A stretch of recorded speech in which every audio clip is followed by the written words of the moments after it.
네, 소개해 주셔서 감사합니다. 네, 국립중앙의료원 산부인과의 김승규입니다. 오늘 제가 설명드릴 내용은 취약계층의 임신과 출산이라는 주제입니다.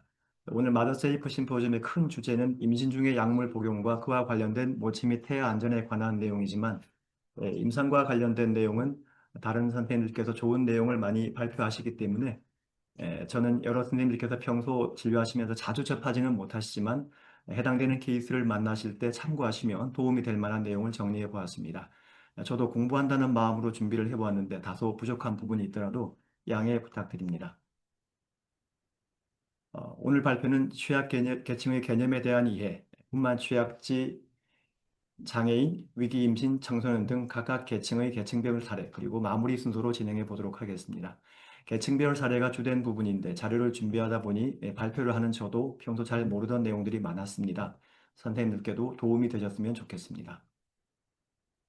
먼저 취약계층의 개념에 대해 알아보겠습니다. 취약계층이란 흔히 사회적, 제도적, 또 환경적 제약으로 인해 적절한 의료적 지원과 복지제도의 보호가 부족한 집단을 말합니다. 진료 시 주의를 기울여야 하는 취약 요인으로는 분만 취약지에 거주하거나 외국인 또는 결혼 이주민, 임신 12주 이후에 초진을 받는 지연 등록, 임신 기간 중 8회 미만의 산전 진찰을 받는 경우, 또 의료기관을 자주 옮겨 다니는 경우 등이 있으며 이 중 두세 가지 이상의 취약 요인을 함께 가지고 있는 경우가 많아 좀 더 주의가 필요하다고 하겠습니다.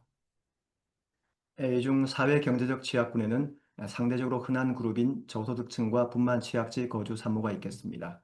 이 두 그룹은 다른 취약계층에 비해 비교적 많은 사회적 관심을 받아 진료비 지원 등 다양한 지원이 이루어지고 있습니다. 인구학적 법적 취약군은 장애인 임산부, 미혼모 등 위기 임산부, 청소년 임산부 등으로 저소득층이나 분만 취약지 거주 산모에 비해 해당되는 인구가 작아 관심을 적게 받고 또 정책적 지원도 상대적으로 부족한 실정입니다. 이러한 취약계층의 의료 접근성을 나타내는 지표로는 앞서 말씀드린 바와 같이 지연 등록이나 부족한 산전 진찰 혹은 무보험, 도서 산간 지역 등 분만 거주지 등이 있겠습니다. 임산부의 건강이 자녀 세대의 건강에 많은 영향을 준다는 것은 조산이나 저출생 체중아에 대한 많은 연구에서 잘 알려져 있습니다. 또한 산과적 합병증은 보다 조기에 진단하고 적절한 조치를 취하면 그 치료 및 예방 효과가 더 커지는 특성이 있다는 것은 스님들께서 그동안의 임상 경험으로 잘 알고 계실 것입니다. 특히 취약계층과 같은 집단에서는 모체 및 태아, 신생아에 대한 여러 가지 위험을 예방할 가능성이 더 높은 특성이 있습니다.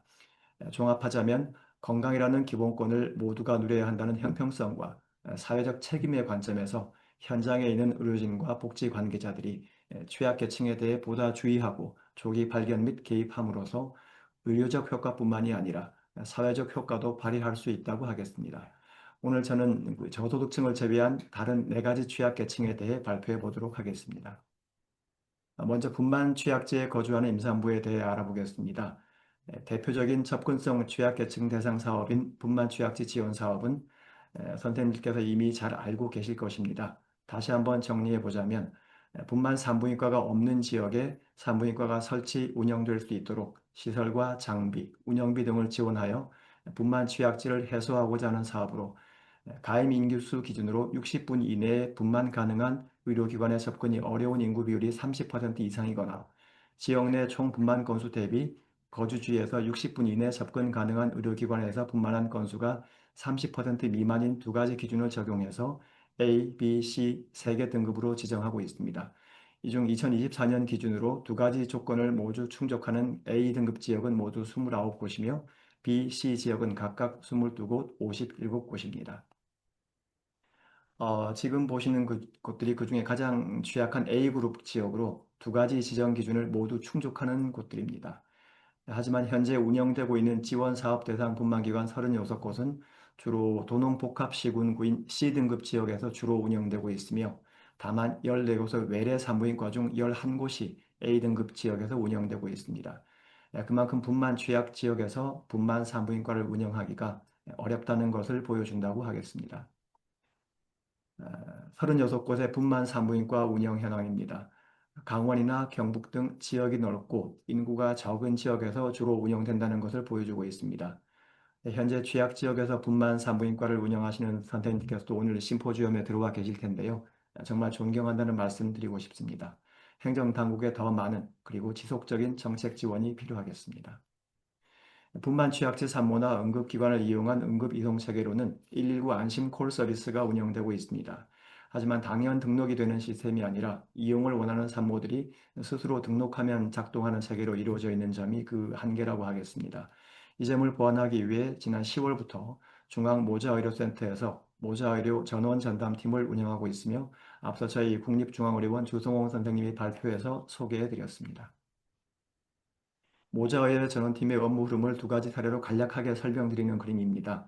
분만 기관에서 전원을 신청하는 경우와 119에서 병원 선정을 요청하는 경로가 있습니다. 분만 취약지 산부인과 사업과 전원 전담팀 운영 등 지속적인 정책적 관심과 지원이 계속된다면 보다 안전한 분만 환경이 조성되리라고 기대합니다. 이번에는 또 다른 취약계층인 장애인 임산부의 분만 환경에 대해 알아보도록 하겠습니다. 먼저 대상이 되는 가임기 여성 장애인의 현황을 살펴보도록 하겠습니다. 보건복지부에 장애인으로 등록된 여성 인구 약 110만여 명 중 가임기 여성은 약 14만 5천여 명 정도로 전체 장애인 여성의 13% 정도의 비율입니다. 장애인의 특성상 노령 인구의 비율이 매우 높은 특성에 의한다고 할 수 있겠습니다. 한편 여성 장애인의 임신율은 비장애인에 비해 많이 낮은 편인데요. 여성 장애인들이 임신을 꺼리거나 힘들어하는 이유로는 장애 유전에 대한 걱정, 양육의 어려움, 경제적 부담 등이 있으며 이런 여러 가지 이유로 임신을 하거나 임신을 해도 비장애 여성인에 비해 적절한 진료를 받지 못하는 경우가 많습니다. 하지만 여러 연구에서 밝혀진 바와 같이 장애 여성의 낙태율, 제왕절개율, 부족한 산전 진찰, 조산 및 저출생 체중과 출산율 등 각종 모자 보건 지표가 나쁘게 나타나고 있어 취약계층의 특성을 가장 잘 나타내고 있습니다. 보다 적극적인 관심과 지원이 필요하다고 하겠습니다. 장애 여성의 출산은 대개 전체 출산의 약 0.4에서 0.5% 사이로 매년 1000건 정도의 분만이 이루어지고 있습니다. 하지만 전반적인 사회의 저출산 현상이 장애인 여성에도 같이 나타나서 매년 조금씩 출산 건수가 줄어드는 경향이 있습니다. 장애 여성들은 비장애 여성에 비해 10% 정도의 높은 비율로 종합병원이나 상급 종합병원에서 분만을 하고 있으며 1, 2차 의료기관에서도 70% 정도가 분만하고 있습니다. 이런 상황에서 장애인 여성이 임신과 출산 및 부인과 진료를 보다 안전하고 편리하게 받을 수 있도록 지원하는 장애 친화 산부인과 사업이 2021년에 시작되었습니다. 신청을 받기 시작해서 각 기관별로 1년 내지 2년간의 준비 기간을 거쳐 2022년 이후로 순차적으로 운영이 시작되어 현재 전국적으로 약 10여 개 기관이 운영되고 있습니다. 보시는 지도와 표는 지역별 분포와 운영 기관을 보여드리고 있습니다. 경남은 지자체에서 자체 지정 운영하는 기관입니다. 최초 계획은 첫 해 8곳, 이후 매년 4곳씩 지원을 받아 2024, 5년까지 모두 20개 기관을 지정하고 또 운영하는 것이었지만 2025년 현재 목표를 절반 정도만 달성하고 있습니다.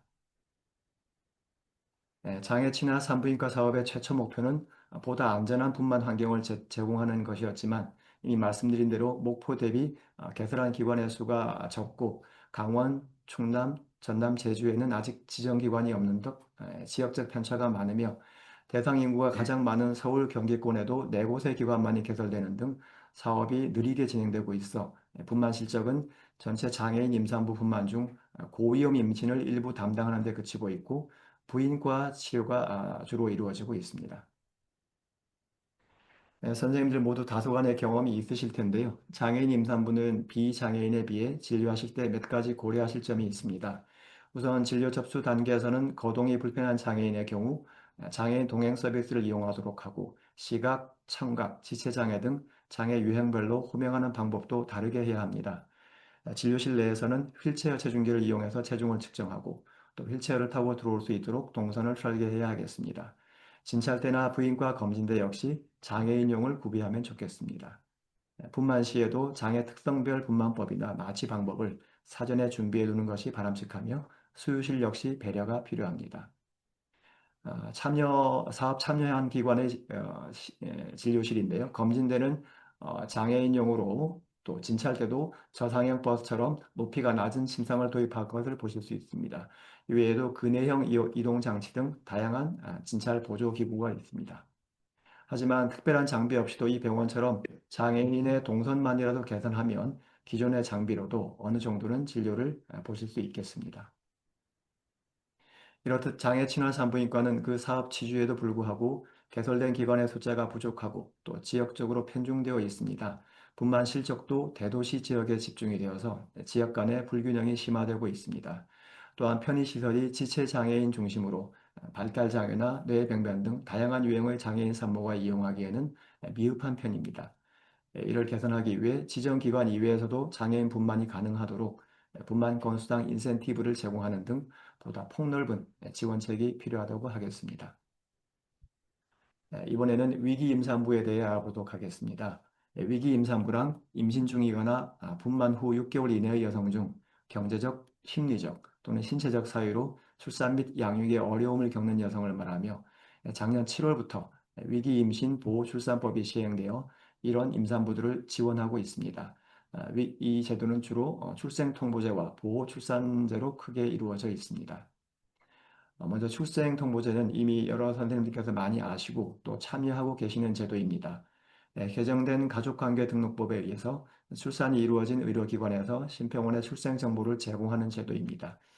지난 몇 년간 사회적으로 큰 문제가 되었던 그림자 아기, 즉 출생 신고를 하지 않거나 학대 등에 의해 희생되는 영유아들을 보호하기 위한 제도입니다. 보호출산제는 출생통보제에 대한 보완책으로 출산 사실이 드러나는 것을 꺼리는 여성이 익명화를 거친 신분으로 산전 진찰과 출산을 할 수 있게 하는 제도입니다. 전국에서 모두 16개의 상담기관이 운영되고 있습니다. 보호출산을 원하는 임산부는 지역과 관계없이 대표번호 1308로 전화해서 비밀 상담을 받고 또 익명화 과정을 거친 후 산전 진료 및 출산까지 지원을 받을 수 있습니다. 출산 후에는 원가족 양육이나 입양 등의 선택을 할 수 있습니다.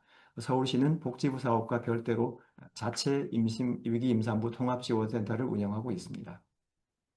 운영된 지 이제 겨우 1년이 조금 더 지났지만 이미 많은 상담과 지원이 이루어져 유기 아동 수가 많이 줄었다는 언론 보도입니다.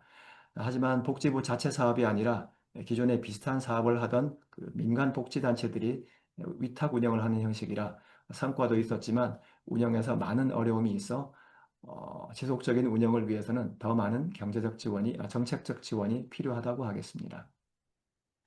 이어서 청소년의 임신과 출산에 대해 알아보도록 하겠습니다. 청소년이 임신을 하게 되면 스스로의 그리고 주변의 부정적인 인식 등으로 인해 사회적 노출을 피하고 심지어는 부모와의 관계 단절 가능성까지 있습니다.